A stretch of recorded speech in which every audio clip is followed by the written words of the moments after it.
എനിക്കൊരു 2 വാക്ക് പറയാനുള്ളത് നമ്മുടെ കേരളത്തിലെ സഹോദരങ്ങളായ കേരള പോലീസിനോടാണ്. സ്നേഹത്തോട് കൂടിയിട്ടാണ് ഈ കാര്യങ്ങൾ പറയുന്നത്. കുഞ്ഞു കുട്ടികൾക്കെതിരെ, കുഞ്ഞു മക്കൾക്കെതിരെ കുറ്റകൃത്യം ചെയ്യുന്നവരെ നിങ്ങൾ ഒരിക്കലും അവർക്ക് വലിയ പ്രൊട്ടക്ഷൻ കൊടുത്ത് നിങ്ങൾ തെളിവെടുപ്പിന് കൊണ്ടുപോകരുതെന്ന് ഒരു അപേക്ഷയുണ്ട്. കാരണം എന്ന് വെച്ച് കഴിഞ്ഞാൽ ഇവനിക്കൊക്കെ ജനങ്ങൾ 2 കൊടുത്താലും നിങ്ങളൊന്ന് കണ്ണും കെട്ടി മാറി നിൽക്കണം എന്നേ ഞങ്ങൾക്ക് പറയാനുള്ളൂ. കാരണം ഇവനൊക്കെ എന്തിനാണ് ഇസറ്റ് കാറ്റഗറിയൊക്കെ കൊടുത്ത് നിങ്ങൾ ചെക്ക് ചെയ്യാൻ കൊണ്ടുപോകുന്നത്, അല്ലെങ്കിൽ ഈ തെളിവെടുപ്പിന് കൊണ്ടുപോകുന്നത് എന്നൊരു ചോദ്യമുണ്ട്. എന്തിനാണ് നിങ്ങൾ ഇവന്മാർക്കൊക്കെ ഇത്ര പ്രൊട്ടക്ഷൻ കൊടുക്കുന്നത്? 1.5 വയസ്സായ ഒരു പിഞ്ചു കുഞ്ഞിന്റെ ദേഹത്തുനിന്ന് 52ഓളം മുറിവുകൾ ഉണ്ടെന്നാണ് പോസ്റ്റ്മോർട്ടം ചെയ്ത ഡോക്ടർ പറഞ്ഞത്. ഈ ഇർഷാദ് എന്ന് പറയണ ഈ നായിന്റെ മോൻ, മനസ്സിലായോ? ഇവന് നിങ്ങൾ എന്തിനാണ് ഇസറ്റ് കാറ്റഗറി കൊടുത്ത് അവിടെ ചെക്കിങ്ങിന് കൊണ്ടുപോകുന്നതെന്നാണ് ഞാൻ ചോദിക്കുന്നത്. ഒരു 2 പോലീസുകാർ പോയാൽ പോരെ? ചിലപ്പോൾ ഓനെ നാട്ടുകാർ തല്ലി കൊല്ലുമായിരിക്കും, കുഴപ്പമില്ല, നാട്ടുകാർ തല്ലി കൊന്നു കഴിഞ്ഞില്ല, അതോടുകൂടി കഴിയുകയാണ് കാര്യം, മനസ്സിലായോ? അവിടെ തീരുകയാണ് വിഷയം. അവനെ നാട്ടുകാർ കൊന്നു, അവിടെ തീർന്നു. ജനങ്ങൾ തല്ലിക്കൊന്നു, നിങ്ങൾക്ക് പ്രശ്നങ്ങളൊന്നും വരൂല, നിങ്ങൾക്ക് പോവാം. ജനങ്ങൾ തല്ലിക്കൊന്നു, ഞങ്ങൾക്കൊന്നും ചെയ്യാൻ കഴിഞ്ഞില്ല എന്ന് പറഞ്ഞ് നിങ്ങൾക്ക് കൈ കഴുകി മാറാം.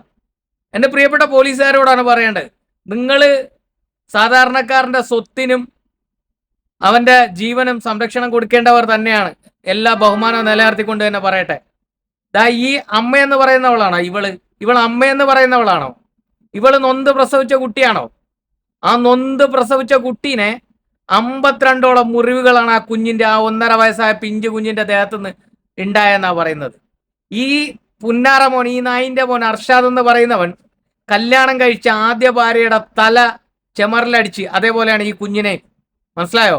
ആ പെൺകുട്ടി ആമിന എന്ന് പറയുന്ന ആ പെൺകുട്ടിക്ക് സംസാരിക്കാനും പോലും കഴിവില്ലാതെ 4-5 വർഷമായിട്ട് അവര് നെടുമങ്ങാട് പോലീസ് സ്റ്റേഷനിൽ ആ കുഞ്ഞിനെതിരെ, അല്ലെങ്കിൽ ആ പെൺകുട്ടിക്ക് നീതി കിട്ടാൻ വേണ്ടിയിട്ട് കയറി ഇറങ്ങുകയാണ്. നെടുമങ്ങാട് പോലീസ് സ്റ്റേഷനിലെ ഇരിക്കുന്ന പോലീസുകാരോടാണ് കൂടിയാ പറയാനുള്ളത്. എന്തുകൊണ്ട് നിങ്ങൾ ഇവനെതിരെ അന്ന് നടപടി എടുത്തില്ല? അന്ന് നിങ്ങൾ നടപടി എടുത്തിരുന്നെങ്കിൽ, ഇവനെ പോലീസ് കൊണ്ട് അറസ്റ്റ് ചെയ്തിരുന്നെങ്കിൽ ഇന്ന് ഈ 1.5 വയസ്സായ കുഞ്ഞു മരിക്കുമായിരുന്നു. നിങ്ങൾ പറയൂ, ഇവന് നിങ്ങൾ ഇസറ്റ് കാറ്റഗറി സെക്യൂരിറ്റി കൊടുത്ത് ഇവനെ കൊണ്ട് ചെക്ക് ചെയ്യാൻ പോകുമ്പോഴേ അവിടെ നാട്ടിലുള്ള ജനങ്ങൾ അടിക്കുമ്പോൾ നിങ്ങൾ അവരെ അടിക്കാൻ വേണ്ടി നിൽക്കുന്നത് എന്തിന്? ഇവനെപ്പോലുള്ള പാഴികൾ ചത്തുപോയിക്കോട്ടെ. ഇവൻ മാത്രമല്ല, പിഞ്ചു മക്കൾക്കെതിരെ, പിഞ്ചു പെൺകുട്ടികൾക്കെതിരെ, ചെറിയ മക്കൾക്കെതിരെ ഇത്തരം കുറ്റകൃത്യങ്ങൾ ചെയ്യുന്നവരെ നിങ്ങൾ എന്തിനാണ് ഇസറ്റ് കാറ്റഗറി കൊടുത്ത് സംരക്ഷിച്ചു കൊണ്ടുപോകുന്നതെന്നാണ് ഞാൻ ചോദിക്കുന്നത്. ഇതിനും മാത്രം എന്തിനാണ് ഞങ്ങളുടെ നികുതി പണം കൊടുത്ത്, ഞങ്ങളുടെ നികുതി പണത്തിൽ നിന്ന് പെട്രോൾ അടിച്ച് ഇവനെ കൊണ്ട് ചുറ്റിക്കറങ്ങി ഇനി ഇവനെ ജയിലിൽ കൊണ്ടുപോയിട്ട് കോടതി കൊണ്ടുപോകണം. കോടതി കൊണ്ടുപോയിട്ട് അവന് കോടതി ശിക്ഷ വിധിക്കും, ജീവപര്യന്തം അല്ലെങ്കിൽ വേറെന്തെങ്കിലും. 16-17 വർഷം ഞങ്ങൾ വിയർക്കുന്ന പൈസ അവന് നികുതി പണത്തിൽ അവന് തിന്നും കുടിച്ചും ഒരു ഗോവിന്ദച്ചാമിനെ പോലെ ഇവനൊക്കെ വളർന്നു വരണം, ഇല്ലേ? എന്തിന് നിങ്ങൾ ഇത്ര ഇസറ്റ് കാറ്റഗറിയൊക്കെ കൊടുത്ത് ഈ പുന്നാറ നായിന്റെ മോനൊക്കെ സംരക്ഷിക്കുന്നത്? നമ്മുടെ കേരളത്തിലല്ല, നമ്മുടെ ഇന്ത്യയിലെ നിയമങ്ങൾ മാറണം, മനസ്സിലായോ? പിഞ്ചു പെൺകുട്ടികൾക്കേറെ, പിഞ്ചു മക്കൾക്കേറെ, ഇനി തന്തയാണെങ്കിലും തള്ളയാണെങ്കിലും ഇത്തരം കുറ്റകൃത്യങ്ങൾ ചെയ്യുന്നുണ്ടെങ്കിൽ സ്പോട്ടിൽ കൊല്ലാനുള്ള നിയമം ഉണ്ടാവണം. എന്തുകൊണ്ട് ഗൾഫ് രാജ്യങ്ങളിൽ കുറ്റകൃത്യങ്ങൾ നടക്കുന്നില്ല? കുഞ്ഞു മക്കൾക്കെതിരെ, ചെറിയ പെൺകുട്ടികൾക്കേറെ, ചെറിയ മക്കൾക്കേറെ എന്തുകൊണ്ട് ഗൾഫ് രാജ്യങ്ങളിൽ ഒരു കുറ്റകൃത്യം നടക്കുന്നില്ല? ആ കുറ്റകൃത്യം നടന്നു കഴിഞ്ഞാൽ അതിന് കൃത്യമായിട്ടുള്ള ശിക്ഷ അതാ സമയത്ത് കൊടുക്കുകയാണ്. മരണത്തിന് മരണശിക്ഷ കണ്ടില്ല നമ്മള്? ഏറ്റവും വലിയ സാക്ഷിയല്ലേ അബ്ദുറഹീം. അയാൾ ചെയ്തോ ചെയ്തില്ല നമ്മൾ നോക്കേണ്ട കാര്യം. അയാൾക്ക് മരണശിക്ഷയാണ് വിധിച്ചത്, മരണശിക്ഷ. 20 വർഷം ശിക്ഷ കഴിഞ്ഞ് അയാളെ കൊല്ലുമായിരുന്നു. പക്ഷേ നമ്മളെല്ലാവരും കൂടിയിട്ട് പൈസ പിരിച്ച് അയാളെ ആ മരണത്തിൽ നിന്ന് രക്ഷിച്ചു. അതാണ് ഗൾഫ് രാജ്യങ്ങൾ, മനസ്സിലായോ? ഇവളൊരമ്മയാണോ? പറയ്. 1.5 വയസ്സായ കുഞ്ഞിന്റെ ദേഹത്തുനിന്ന് പോസ്റ്റ്മോർട്ടം ചെയ്ത ഡോക്ടർ പറയണ 52ഓളം മുറിവുകളാണ്. എടി ലേടി മോളെ, നീ ഒരു അമ്മയാണോ? നിന്റെ കാമം തീർക്കാൻ വേണ്ടിയിട്ട് നീ കണ്ടവന് കൊടുക്കുന്ന സമയത്ത് എന്തിന്റെ ഇതായിരുന്നു നിനക്ക് ആ കുഞ്ഞിനെ ഇല്ലാതാക്കിയിട്ട്?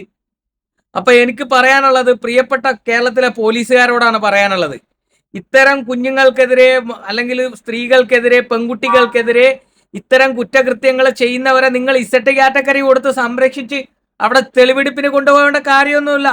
ചിലപ്പോ നാട്ടുകാർ തല്ലി കൊന്നിരിക്കും. നിങ്ങൾ മൈൻഡ് ചെയ്യണ്ട, കൊല്ലട്ടെ. ഇവനൊക്കെ ചാവാനുള്ള തന്നെ, ചാവാലി പട്ടികൾ ചാവണം. ഇവനെയൊക്കെ സംരക്ഷിച്ച് ഞങ്ങളുടെ നികുതി പണത്തിൽ നിന്നെടുത്ത് ഇവനൊക്കെ തിന്നാൻ കൊടുക്കാൻ വേണ്ടിയിട്ട് എന്തിനാണ്? ഇനിയും ഇവനൊക്കെ ഇറങ്ങിയിട്ട് അടുത്ത ആളെ കൊല്ലാനാണോ? മാറണം, നമ്മുടെ നാട്ടിലെ നിയമങ്ങൾ മാറണം. എന്നും പണ്ടത്തെ പോലത്തെ നിയമങ്ങളും കൊണ്ടുവന്നിട്ട് കാര്യമില്ല. ഗൾഫ് രാജ്യങ്ങളിലെ പോലുള്ള നിയമങ്ങൾ വരണം. പിഞ്ചു കുട്ടികൾക്കെതിരെയും സ്ത്രീകൾക്കെതിരെയും ചെറിയ പെൺകുട്ടികൾക്കെതിരെയും ഇത്തരം കുറ്റകൃത്യങ്ങൾ ചെയ്യുന്നവരെ കൊല്ലാനുള്ള നിയമം കൊണ്ടുവരണം നമ്മുടെ ഇന്ത്യയിൽ. അന്നേ ഇത്തരം പ്രശ്നങ്ങൾ മാറത്തുള്ളൂ. അല്ലെങ്കിൽ ഇതേപോലത്തെ പ്രശ്നങ്ങൾ വീണ്ടും തുടർന്നു കൊണ്ടേയിരിക്കും. ഇല്ലേ? നിങ്ങൾ പറയ്, സത്യമല്ലേ ഞാൻ പറയുന്നത്? നിങ്ങൾ പറയ്, നിങ്ങൾ കമന്റിൽ പറയ്. ഞാൻ പറഞ്ഞാൽ എന്തെങ്കിലും തെറ്റുണ്ടോ സഹോദരങ്ങളെ? പറയ്. നമ്മുടെ നികുതി പണം കൊടുത്ത് ഇവനെയൊക്കെ പോലുള്ള നായ്ക്കളെയൊക്കെ നമ്മൾ തിന്ന് വീർപ്പിക്കേണ്ട കാര്യമുണ്ടോ? ജനങ്ങൾ തല്ലിക്കൊല്ലട്ടെ. അവൻ മാർപ്പാപ്പയൊന്നും അല്ലല്ലോ, അവനൊരു 1.5 വയസ്സായ കുഞ്ഞിനെ കൊന്നവനല്ലേ. അപ്പൊ അവനെ ജനങ്ങൾ തല്ലിക്കൊല്ലുന്നതിൽ നിങ്ങൾക്ക് എന്താണ് ഇത്ര വിഷമം? കൊന്നോട്ടെ അവനെ, അവൻ ചത്തോട്ടെ. നാട്ടിന് ഉപകാരം ഇല്ലാത്ത ചാവണം, ചാവുക തന്നെ വേണം. അല്ലാതെ ഇവനെ ഒന്നും ചേർത്ത് പിടിച്ച് ഇസെറ്റ് കാറ്റഗറി സെക്യൂരിറ്റിയും കൊടുത്തിട്ടല്ല തെളിവെടുപ്പാൻ കൊണ്ടുപോകാൻ. 2 പോലീസ് പോവുക, ജനങ്ങളുടെ മധ്യത്തിൽ വിട്ടുകൊടുക്കുക. ജനങ്ങൾ തല്ലിക്കൊല്ലുന്നെങ്കിൽ കൊല്ലട്ടെ എന്ന് വിചാരിക്കണം. അത്രേ പറയാനുള്ളൂ.